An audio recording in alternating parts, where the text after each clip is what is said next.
Hey everyone, Duke here, and today we're going over this week's new Grandmaster Nightfall, the Moon PsiOps Battleground. This is the first time this activity has been a Nightfall and is definitely a challenge, but we've got a few tips and strategies to help you complete it. This Nightfall can be basically broken down into three sections: the opening area, the dunk room, and the boss room, and we're going to go over each section.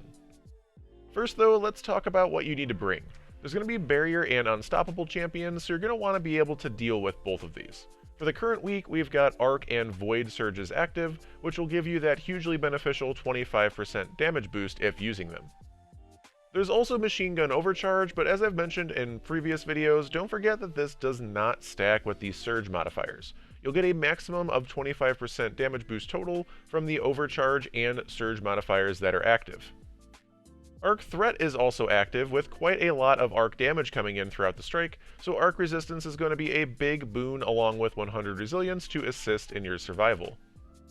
Subclass-wise, there's not really any must-haves, but Strand Suspend will definitely be helpful throughout, but certainly not required, with Invisibility to help get some tricky reses and just some tricky dunks and stuff like that throughout, and help with repositioning being extremely helpful as well.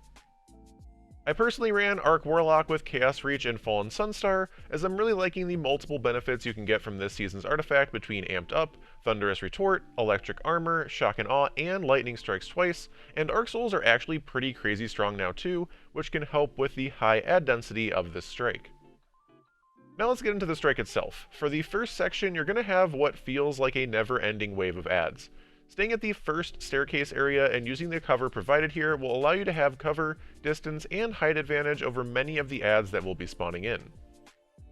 Be on the lookout for multiple unstoppable ogres spawning in during this section, along with barrier knights, as these will be some of the most aggressive and threatening enemies you'll face. Always prioritize the enemies that are nearest you and be ready to burst down the unstoppables in this section. No matter your subclass, be sure to be liberal in the usage of your supers throughout this strike. Chaining supers and orbs for teammates has long been a very useful tool for endgame content, but this Nightfall helps it shine to another degree entirely. Also be on the lookout for the Hive ship. This will spawn in some more enemies, but more importantly will shoot void balls at you constantly. Staying back and using the cover mentioned previously will help you to stay alive until the ship moves away, but do note you actually can shoot these guns off of these ships, just like the Fallen dropships can, which is a very useful tool that I personally actually didn't even know when running this strike. There will also be a Lucent Hive Guardian that spawns in during this section as well, so just like with the Unstoppables, bursting it down quickly with heavy and or supers is going to be extremely beneficial, and make sure to not forget to crunch the ghost so it doesn't respawn. Do note that on the third and final Unstoppable Ogre spawn, killing it will cause all the other enemies to despawn. If there are any other champions alive when this happens, they will also despawn and you'll end up not getting platinum rewards, so if you care about this at all, make sure to not kill this specific Unstoppable Ogre right away, but if you don't care, then just melt away. On the transition to the dunk room, do note that there will be 2 barrier knights along this path. This shouldn't be too much of an issue, but you'll definitely never want to be surprised really by any enemy in a GM, let alone a champion.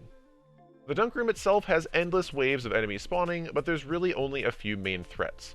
The wizards will spawn and mostly stay in the middle of the room, and killing these will drop the motes you need to dunk in each of the 3 dunk locations. These will be constantly respawning, so just keep an eye out for them and make sure to stay either in cover or be killing them constantly.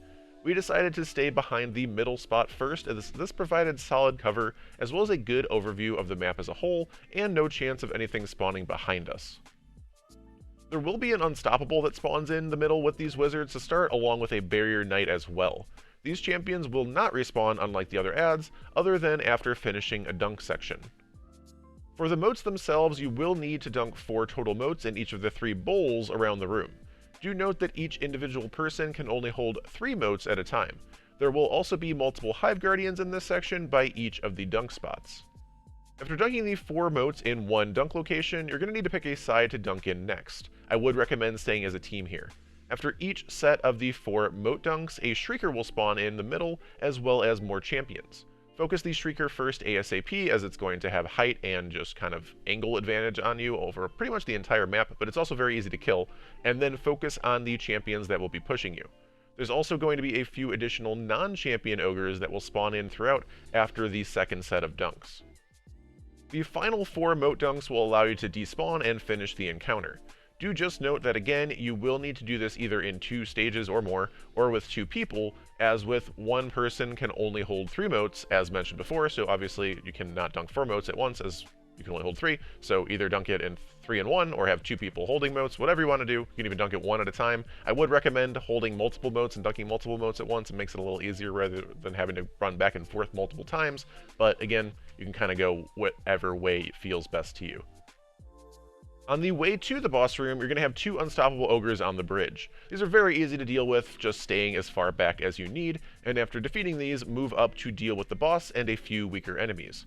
Do note that if you stay too far back when dealing with the boss, a Shrieker can constantly spawn and respawn above and behind you, but if you push up far enough, you won't have to deal with this Shrieker. Using the cover from the sides of the bridge while taking out these small enemies and doing some damage to the boss will allow you to push it into the boss room itself. The boss room is going to have some weaker enemies spawn in with the boss to start, and being up top on either the left or the right side will give you a nice angle to kill things from above, as well as some cover. After pushing the boss to its first health bar, an Unstoppable Ogre, Barrier Knight, and Savathûn Projection will spawn in the middle of the room.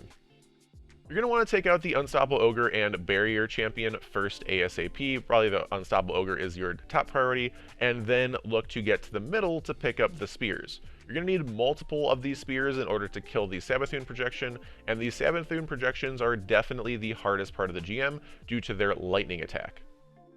2 tips for this are to first stay spread out a bit so that if she does aggro to someone and starts attacking someone or throws out her lightning at someone, you don't all get blasted by the same attack.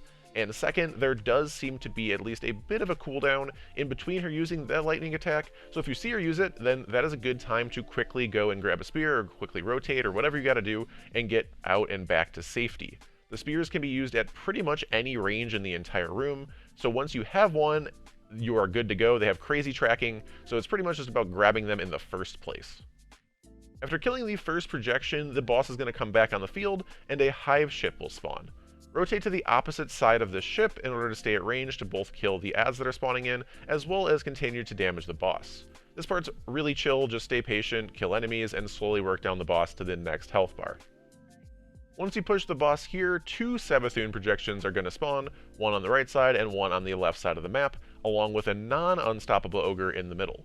Your main focus here is going to be on getting one of these Savathûn projections down as quick as you can.